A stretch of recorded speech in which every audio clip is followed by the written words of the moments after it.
Salut à tous. Coucou. Dernière petite vidéo pour nous. Il est temps de rentrer. Après un long moment en Amérique du Sud, c'est l'heure. On sort du match de l'équipe de France, donc on part sur une victoire et on rentre pour faire la fête à la maison.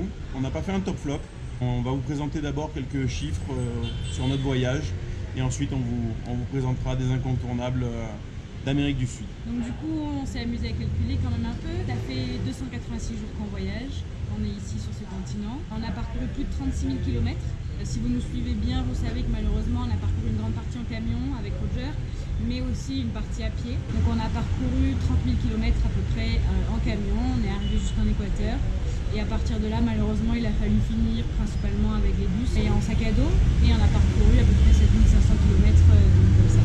Au total, on a visité 9 pays et on est passé dans 19 postes de frontières. Nos amis les plus proches sont les douaniers d'Amérique du Sud. Donc dans ce voyage, on est parti du Chili, on a atteint le point le plus bas de l'Amérique du Sud à Ushuaia et on était il y a quelques jours au point le plus au nord dans la région de Guarira en Colombie, à Punta Gallinas. Avec le camion, donc on a traversé toute l'Amérique du Sud, on est monté à plus de 4900 mètres au sud de la Bolivie.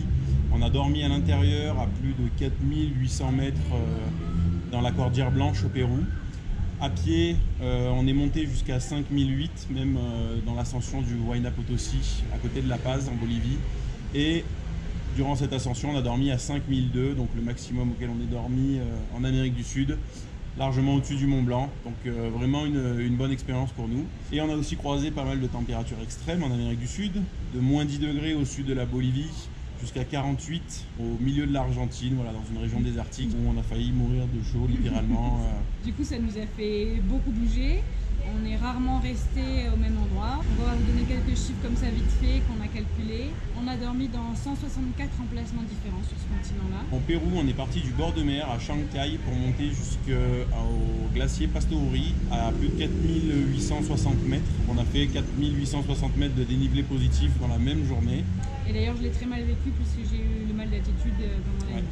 On a aussi beaucoup roulé. En une journée, le maximum qu'on ait fait, c'est plus de 600 km quand on remontait à Buenos Aires sur la route A3. On a beaucoup roulé, et une fois où on a roulé plus de 350 km, 360 km, je crois, sur une route en terre à 30 km/h. Voilà, on a passé la journée pour faire les 300 km au nord de l'Argentine. C'était la plus longue route qu'on ait jamais fait en terre et le plus long trajet en temps, je pense. Et ce voyage, ça nous a aussi fait un peu pratiquer la randonnée. Aimer la randonnée. La plus longue qu'on ait faite, c'est à Torres del Paine au Chili. En aller-retour, elle faisait un peu plus de 20 km. Voilà, donc c'était quelques chiffres, on en a encore plein, on avait fait toute une série de chiffres, mais bon, on sait que déjà on a perdu la moitié des gens de la vidéo. Donc maintenant on va passer aux incontournables d'Amérique du Sud. Donc c'est vraiment pas un top comme on a pu faire dans tous les pays. Là c'est vraiment chronologiquement, on est parti du début de notre voyage jusqu'à la fin de notre voyage et on a pris 15 incontournables tout au long de notre voyage. Ça a été très dur de choisir. Ouais, ça a été vraiment dur. Mais c'est les endroits qu'on recommande le plus en termes de paysage.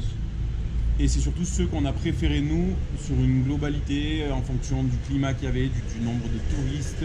C'est une liste clairement subjective, mais c'est ce que nous on a préféré, on va dire, dans ce voyage. Donc en premier, c'est la région de Pucón, la région des lacs au Chili, au sud de Santiago. Petite ville avec le volcan, le lac, des treks, il y en a des dizaines à faire autour. C'était vraiment un moment magique sur Pucón, la descente du volcan.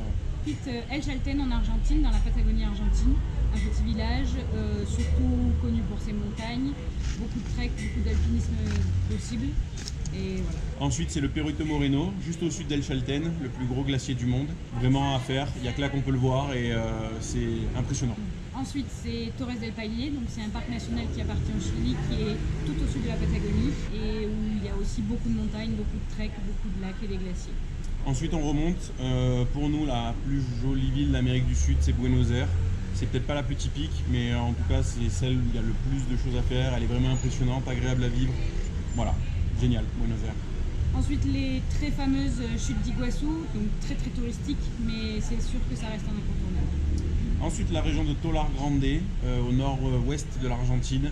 Des déserts, des montagnes, des ojos, donc des puits d'eau dans des déserts de sel. De tout, une région vraiment magnifique.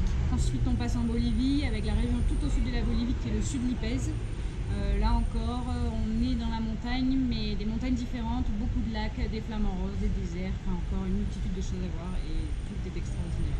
Juste au-dessus du sud Lipez, la région d'Uyuni, donc des endroits les plus connus d'Amérique du Sud, le Salar d'Uyuni, sans mots, à l'intérieur vraiment impressionnant et à voir, inratable.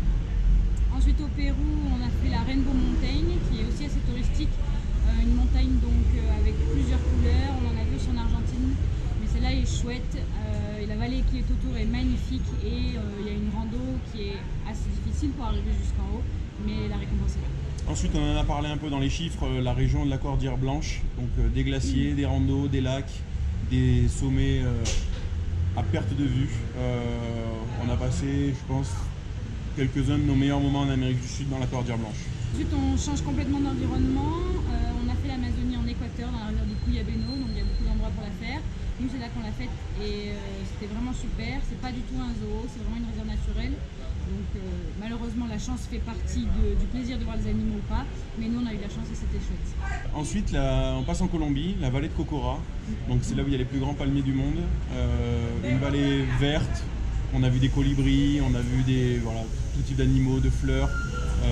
On a randonné une journée dans cette vallée. Si vous avez la chance de tomber sur un jour où il fait beau, les couleurs sont magnifiques. Ensuite, le parc Terrona, toujours en Colombie, tout au nord sur la côte Caraïbe. Donc c'est là où la montagne, enfin la forêt rencontre les eaux turquoises des Caraïbes. Et c'est vraiment magnifique, il y a beaucoup de plages naturelles. C'est très, très beau. Et enfin, le 15e, on y était il y a quelques jours, la région de Guarira. Désertique avec des couleurs ocre, des déserts, des baies magnifiques avec des eaux turquoises. Voilà, ça permet d'atteindre le point le plus au nord de l'Amérique du Sud et tout le reste est vraiment magique dans la Guarira. Voilà, donc c'est nos coups de cœur. Ouais. Comme on vous l'a dit, ça a été dur. Il y a énormément de moments qu'on a passés qui sont extraordinaires. Lui, on aura beaucoup de choses à raconter, beaucoup de photos à montrer. Ouais, on sait que les gens attendent des top 1, quel est votre meilleur pays, quelle est votre meilleure nourriture, quel est le meilleur moment. Mais c'est vraiment très dur à faire et voilà, on préférait mettre des incontournables et on répondra aux personnes à chaque fois qui nous le demanderont. Je crois que ce qu'on retient le plus tous les deux de ce voyage, c'est quand même le mode de voyage en van. C'est la première fois pour nous et c'est vraiment une bonne surprise. On a adoré et malgré qu'il y ait, comme dans tout type de voyage, des inconvénients, qui là pour le coup sont liés au fait d'avoir une voiture, mais ça apporte une liberté qui est vraiment chouette. Ouais, on a eu la chance de pouvoir voyager en sac à dos en Asie et là en Amérique du Sud en van et ce mode de voyage là est vraiment à part. Ça nous permet de vraiment pouvoir nous isoler complètement quand on le veut et de profiter vraiment de lieux non touristiques. Et ça, c'est vraiment ce qui nous a plu, de pouvoir aller où on voulait en Amérique du Sud. Le continent s'y prête bien et je pense qu'on a pas mal creusé dedans pour trouver des bons petits spots dedans. Voilà, donc ça y est, le voyage se termine et Ouais. du coup, juste pour finir, on en profite pour remercier quand même toutes les personnes qui nous ont permis d'être là. Ouais, qui nous ont soutenus, qui nous ont aidés.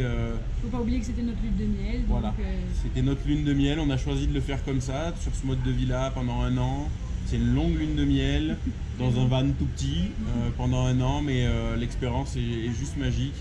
Et il y a des gens qui sont venus la partager avec nous. partager les bons moments, mais aussi Et les mauvais moments. Ouais. Donc ça fait partie du jeu, mais merci Ouais. d'avoir fait le déplacement jusqu'à nous. Lisa et Marjorie qui ont vécu la mort du camion, Thierry et Oriane qui ont vécu le premier jour, la première heure dans un garage et même la première soirée entière dans le garage à attendre qu'ils nous réparent le camion. Donc voilà, on est très content d'avoir accueilli des gens, on est très D'avoir content. vécu ce genre de Voilà. voyage avec eux. Et merci à tous ceux qui nous ont suivis tout au long de ce voyage, parce que c'est quand même dur de vivre 10 mois loin de tout le monde. On fait des belles rencontres ici, on vit des moments extraordinaires, mais c'est quand même pas facile tous les jours. Il y a des moments qui sont longs, où on se sent un peu seul ici. Et voilà, on était très contents de lire les commentaires de tout le monde, de voir que ça plaisait à pas mal de monde. Voilà, on vous fait des C'est gros la fin. bisous. On dit encore merci et puis Et on se revoit en France. Gros bisous. Bisous!